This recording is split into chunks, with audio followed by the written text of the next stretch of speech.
Jeffrey Epstein. You know the name and you have seen it everywhere.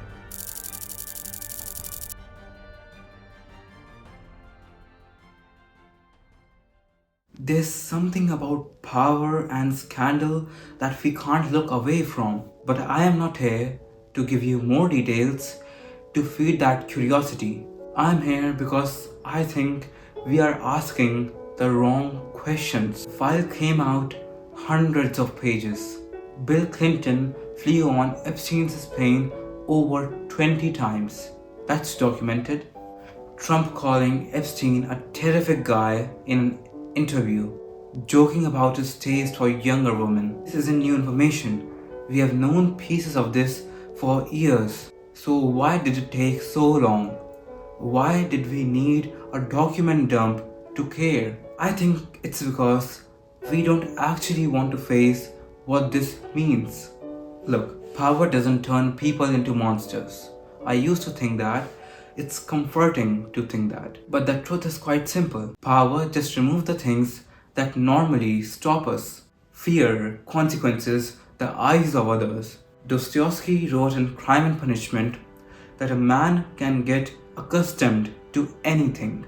Put someone in the right environment, insulate them from reality long enough, and they'll justify things they thought they never would. Les Wexner, a billionaire, he gave Epstein complete control over his money, power of attorney, everything. Either he knew or he didn't want to know. Both options are terrifying. Will Richardson, governor of Mexico, Alan Dershowitz, one of the most famous lawyers in America, Stephen Hawking, at a science conference that Epstein funded. Now, being at a conference doesn't make you guilty of anything, but it shows you how this worked. Epstein didn't just collect powerful people, he collected legitimacy, scientists, politicians, academics. Because if you are surrounded by respectable people, respectability rubs off. And here's what bothers me the most. We want names because names feel like answers. If we can point at them, we can separate ourselves from them, saying it's them, not us. We would never. But would we? That person at work that everyone knows is crossing lines, but nobody says anything because it's awkward. The friend that treats people very badly, but you don't say anything because he is your friend. Different scale, but the same mechanism. We protect what's comfortable and avoid what's costly. Nietzsche said something that stuck with me.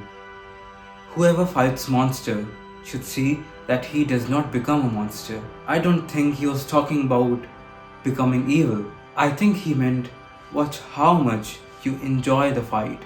Watch how righteous you feel pointing at others. Because that feeling, that distance, that's the same thing that let this happen. Epstein's dead, and everyone else, the people on that plane, at those parties, who saw things and walked away, they are fine.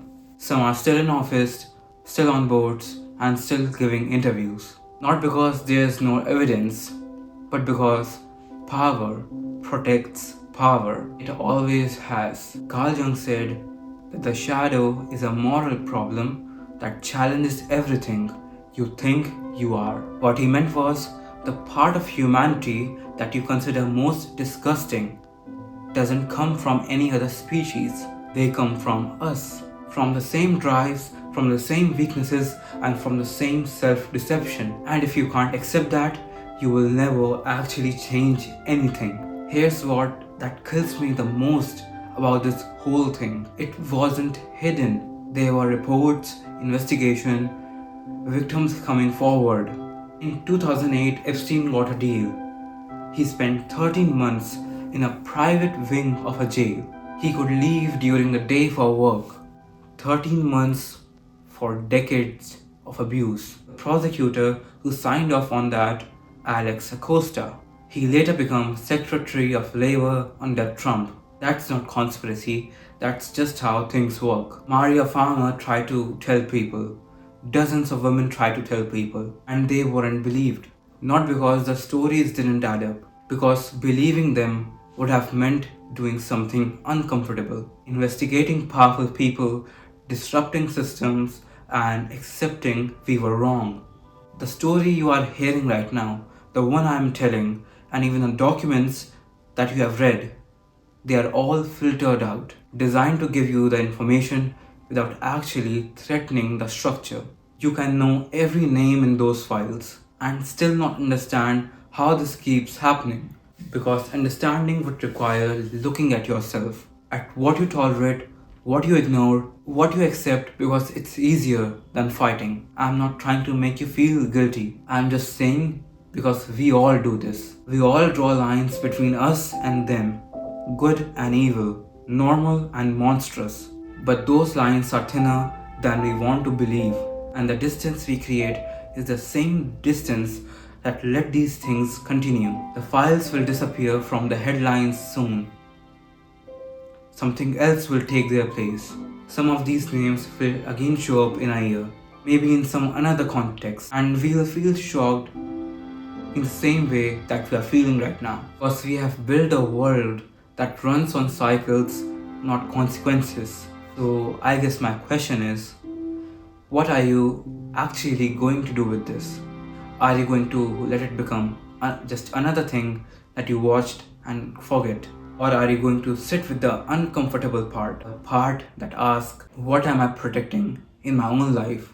Because confronting it would cost me something.